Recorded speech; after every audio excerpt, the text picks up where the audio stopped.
परिचय है और बहुत समय से निर्भय सागर महाराज जी के दर्शनार्थ की बहुत तमन्ना थी, लेकिन वो कहावत चलती है कि समय से पहले और भाग्य से ज़्यादा कुछ मिलता नहीं है, उसी के अनुसार कार्य होता है।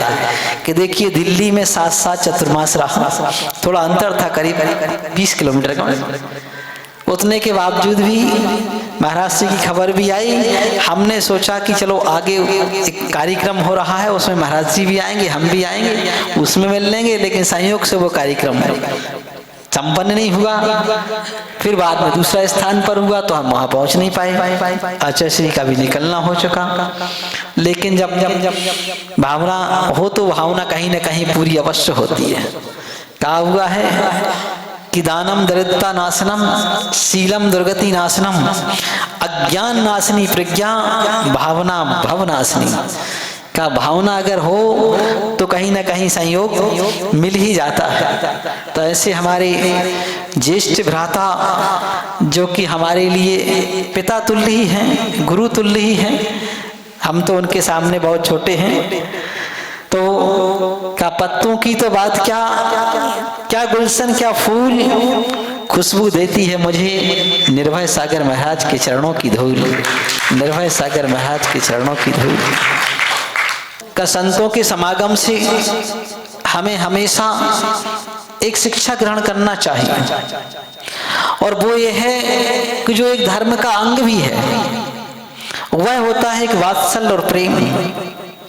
कि जैसे दो नदियां आपस में मिलती हैं तो दोनों मिलकर के एक में एक हो जाती हैं।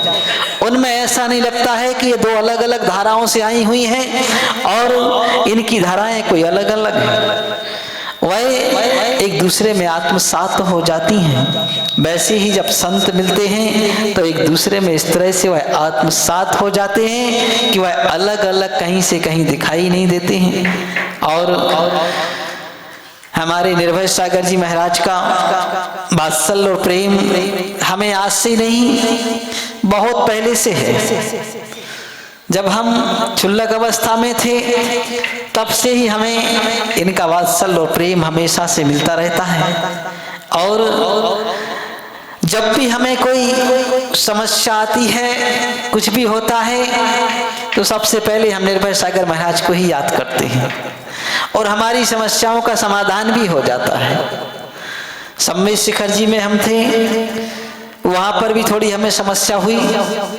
हमने महाराज जी से निवेदन किया, हमने कहा महाराज जी इस समय हमारे पास में कोई नहीं है, तो हम क्या करें? बोले आप चिंता ना करो, हम यहाँ से भेजते हैं।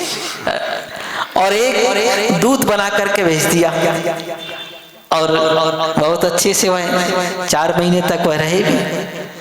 तो जब कभी भी कोई भी ऐसी दिक्कत हो तो जैसा कि कहा जाता है कि बड़े भ्राता पिता तुल्य होते हैं, समस्त संघ को संभालने का उनका कर्तव्य हुआ करता है। तो वैसे ही हमारे निर्भय सागर महाराज जी भी हमारे लिए तो पिता तुल्य ही है। हम तो कभी भी उनको ये याद करते हैं कि हमारे लिए वह सब प्रकार से संरक्षण देते हैं और हर समय हमारे लिए तैयार रहते हैं वो। तो और एक छोटे को क्या चाहिए? छोटे भ्राता को, लघु भ्राता को यही चाहिए कि अपना एक वात्सल्य और प्रेम बनाए रखें और हमेशा समय समय पर हमारी जो भी हम बात कहते हैं तो उसका समाधान भी बहुत अच्छे से हो जाता है और सहयोग भी बहुत अच्छे से करते रहते हैं हमारा। तो इस तरह का संतों के समागम से हमें ये शिक्षा प्राप्त होती है कि हम भी प्रेम से, वात्सल्य से परस्पर में एक साथ मिलकर के एकाग्रता की, एकता के साथ रहना सीखें।